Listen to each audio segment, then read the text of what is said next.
Perkenalkan, nama saya Suci Rahayu, mahasiswa D3 Kebidanan Samarinda, Poltekkes, Kemenkes Kaltim.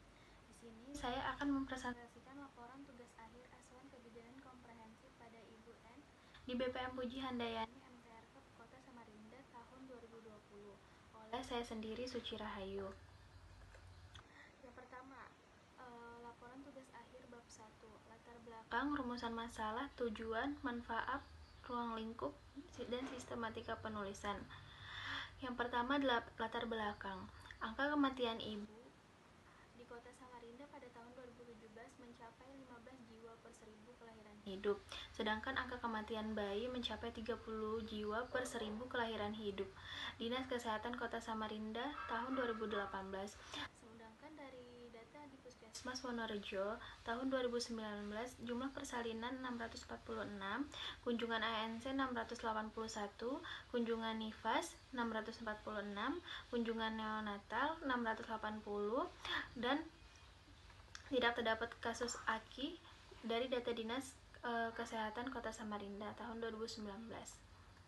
Kemudian terdiri dari rumusan masalah, itu tepat pelaksanaan asuhan kebidanan komprehensif dilaksanakan di Bidan Praktik Mandiri Puji Handayani MTRK.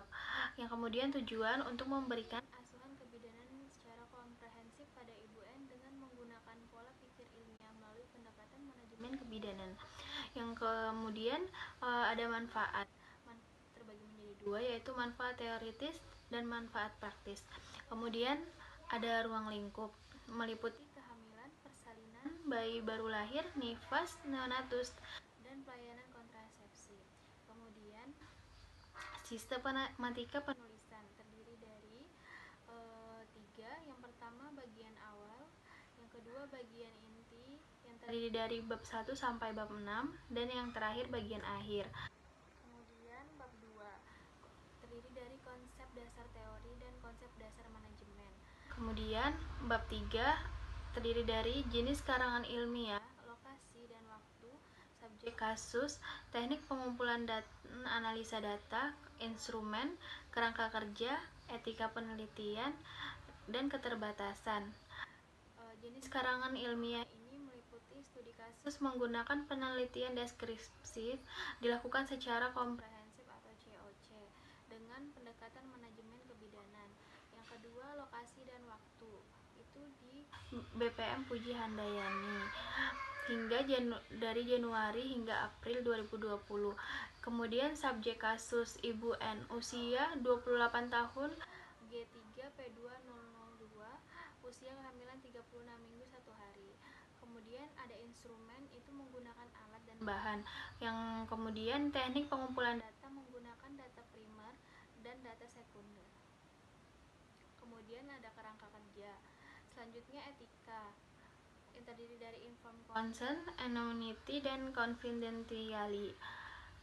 Kemudian ada bab 4 yang berisi tinjauan kasus, yang terdiri dari dokumentasi dari antenatal care, intranatal care bayi baru lahir, postnatal care, neonatus, dan akseptor KB. Yang pertama, antenatal care, yaitu melakukan pemeriksaan fisik, pemeriksaan TTV, pemeriksaan HB, pemeriksaan DJJ, pengukuran TFU, memberikan KIA nutrisi pada ibu hamil, ketidaknyamanan pada ibu hamil, dan tentang persiapan kelahiran serta kunjungan pada ibu hamil. Intranatal care, melakukan asuhan persalinan normal atau APN dengan cara menolong persalinan normal dari kala 1 sampai kala 4. Yang ketiga, bayi baru lahir, melakukan pemeriksaan fisik BBL, merawat tali pusat, menjaga kehangatan bayi, dan melakukan inisiasi menyusu dini. Inisiasi menyusu dini, memberikan vitamin K sebanyak 1 mg secara IM dan pemberian salep mata. Kemudian neonatus. Neonatus itu melakukan pemeriksaan fisik pada neonatus, memberikan KIA tentang perawatan tali pusat, cara memandikan, ASI eksklusif, dan jadwal imunisasi. Kemudian postnatal care, melakukan puerperium normal, membantu ibu menyusukan bayinya, KIA tentang ASI eksklusif, KIA merawat bayi sehari-hari, KIA nutrisi gizi seimbang pada ibu nifas. Kemudian akseptor KB melakukan pemeriksaan fisik pada ibu akseptor keluarga berencana, memberikan KIA pada ibu mengenai keuntungan dan efek samping dari alat kontrasepsi. Kemudian asuhan kebidanan pada kehamilan, yaitu ANC. Pada kunjungan pertama tanggal 30 Januari 2020, pemeriksaan dilakukan secara head to toe. HPHT ibu tanggal 7 bulan 5 2019, taksiran persalinannya tanggal 14 bulan 2 2020. Dari hasil pemeriksaan umum, tanda-tanda vital dan antropometri normal. Pemeriksaan fisik TFU didapatkan 28 cm. Dari hasil Leopard 1 teraba bokong pada fundus, Leopard 2 teraba punggung kanan, Leopard 3 teraba kepala masih dapat digoyangkan, dan Leopard 4 konvergen. DJJ normal 140 kali per menit, dan taksiran berat janin juga 2480 gram. Dilakukan pemeriksaan penunjang, yaitu pemeriksaan HB, didapatkan hasil 12,6 gram per dl. Diagnosisnya G3P2002, usia kehamilan 38 minggu 2 hari. Janin melakukan PNKes tanda bahaya kehamilan. Kemudian kunjungan kedua pada tanggal 4 Februari tahun 2020.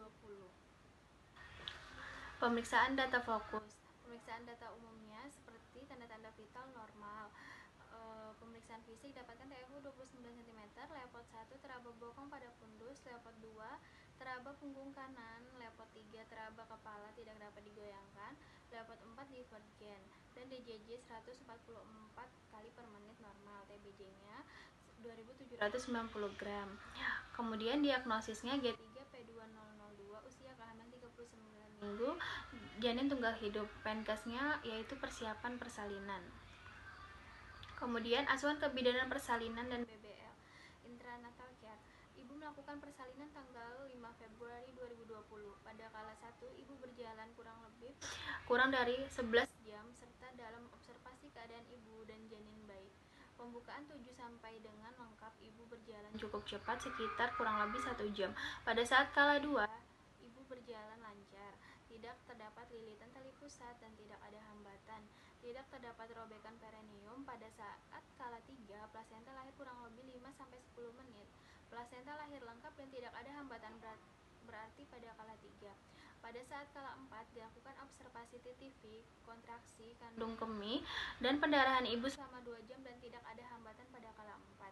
Kemudian bayi baru lahir. Bayi dilahirkan pada tanggal 5 Februari 2020 pukul 4.57 WITA dengan jenis kelamin laki-laki. Berat badan 3.200 gram dan panjang badan 49 cm. Bayi lahir dalam keadaan baik dan normal. Ketuban jernih. Bayi segera menangis setelah dilahirkan dan bergerak aktif. Hasil pemeriksaan bayi normal, tidak ada kelainan pada bayi. Kemudian asuhan kebidanan nifas dan neonatus. KF dan KN1 dilakukan pada tanggal 5 Februari tahun 2020. Yang pertama, kunjungan nifas. Ibu mengatakan perutnya mules-mules. Dari pemeriksaan umum, TTV-nya normal. Pemeriksaan fisik, TFU 1 jari di bawah pusat, konsistensi keras, kontraksi bayi, kandung kemih kosong, genitalia vulva tidak odem, tidak ada varises, keluar lokia rubra, tidak ada luka perineum. Diagnosis P3003, postpartum 6 jam. PNKes mengenai tanda bahaya nifas dan cara menyusui yang benar. Kemudian kunjungan neonatus 1. Ibu mengatakan setelah melahirkan langsung menyusui bayinya dan menghisap kuat. Pemeriksaan umum, keadaan umumnya ibu baik, tanda-tanda vitalnya juga baik, normal. Berat badan 3.200 gram, panjang badan 49 cm, lingkar kepala 34 cm, lingkar dada 35 cm, lingkar perut 32 cm, dan lingkar lengan 11 cm.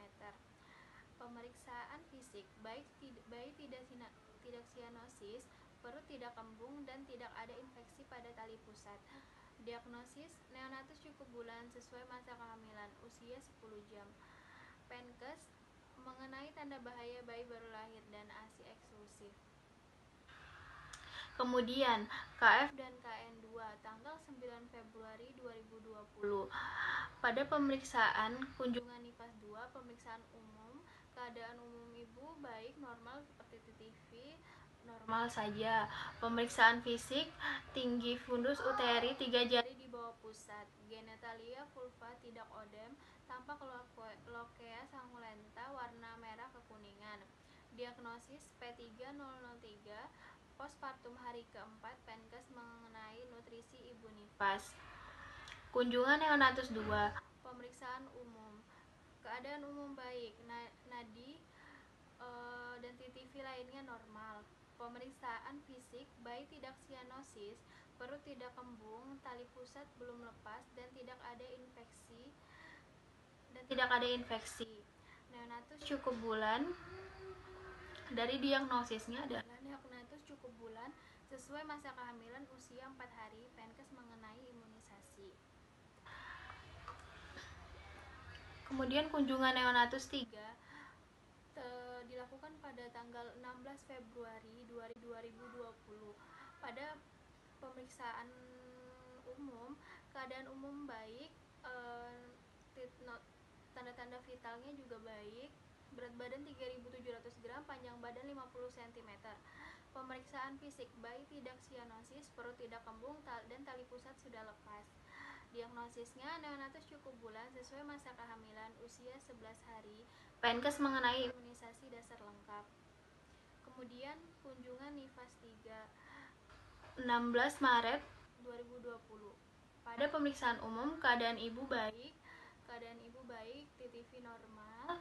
Pemeriksaan fisik, tinggi fundus uteri sudah tidak teraba, genitalia vulva tidak odem, tampak pengeluaran cairan lokea alba. Diagnosisnya P3003, postpartum 40 hari, Penkes mengenai macam-macam alat kontrasepsi. Kemudian asuhan kebidanan pada keluarga berencana, KB, dilakukan pada tanggal 19 Maret 2020. Hasil pemeriksaan tanda vital ibu normal dan hasil pemeriksaan fisik ibu normal. Setelah ibu berkomunikasi dengan suaminya dan setelah dilakukannya konseling, maka ibu memilih untuk memakai alat kontrasepsi IUD agar tidak menghambat proses menyusui bayinya. Bab 5.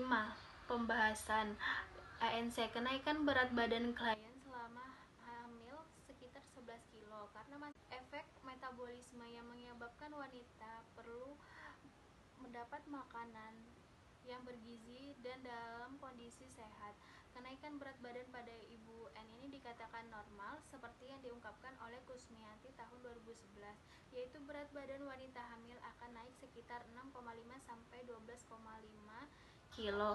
Tidak terdapat kesenjangan pada teori dan hasil pada pemeriksaan pada ibu N. Kemudian intranatal care.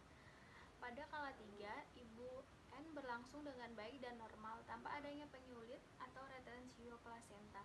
Lama kala 3 berlangsung sekitar 9 menit, kurang lebih 9 menit. Manajemen aktif kala 3 dimulai saat adanya tanda pelepasan plasenta seperti perubahan bentuk dan tinggi uterus, tali pusat memanjang, semburan darah mendadak, dan singkat. Lamanya kala 3 berlangsung dalam 15 menit setelah bayi lahir dan keluar spontan atau dengan tekanan pada fundus uteri.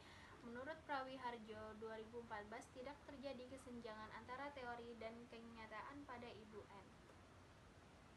Bayi baru lahir normal adalah bayi berat lahir antara 2.500 sampai 4.000 gram, cukup bulan, lahir langsung menangis, dan tidak ada kelainan kongenital yang berat, menurut Kosim tahun 2010. Pada kasus ibu N, berat badan bayi 3.200 gram, tidak ada kesenjangan antara teori. Kemudian postnatal care, didapatkan ke pengeluaran lokea rubra pada pemeriksaan KF1 ibu N, yaitu lokea pertama yang keluar setelah kelahiran yang berwarna merah karena mengandung darah dan jaringan DSI2 dan terus berlanjut selama 1-3 hari pertama postpartum. Menurut Mohtar tahun 2012, tidak ada kesenjangan antara teori dan hasil pemeriksaan pada ibu N. Kemudian neonatal care, Berat badan neonatus bertambah dari hasil pemeriksaan. Usia 0-6 bulan, pertumbuhan berat badan akan mengalami penambahan setiap minggu sekitar 140-200 gram. Dan berat badannya akan menjadi 2 kali berat badan lahir pada akhir bulan ke-6. Menurut Hidayat tahun 2010, tidak terdapat kesenjangan antara teori dan hasil pemeriksaan pada bayi ibu N. Keluarga berencana atau KB. Dalam pemberian konseling, alat kontrasepsi berjalan lancar dan Ibu N memutuskan untuk menggunakan alat kontrasepsi jangka panjang atau IUD. Bab 6 penutup. Setelah mahasiswa melaksanakan asuhan kebidanan secara komprehensif melalui studi kasus continuity of care pada Ibu N mulai dari kehamilan, persalinan, bayi lahir, nifas, neonatus, dan pelayanan kontrasepsi di Praktik Mandiri Bidan Puji Handayani (MTRKEP), maka dapat ditarik kesimpulan bahwa pentingnya melakukan asuhan kebidanan secara komprehensif sebagai deteksi dini untuk mengurangi faktor-faktor resiko yang dapat terjadi selama kehamilan, persalinan, bayi baru lahir, nifas, neonatus, dan pelayanan kontrasepsi. Sekian dari saya, kurang lebihnya mohon maaf. Wassalamualaikum warahmatullahi wabarakatuh.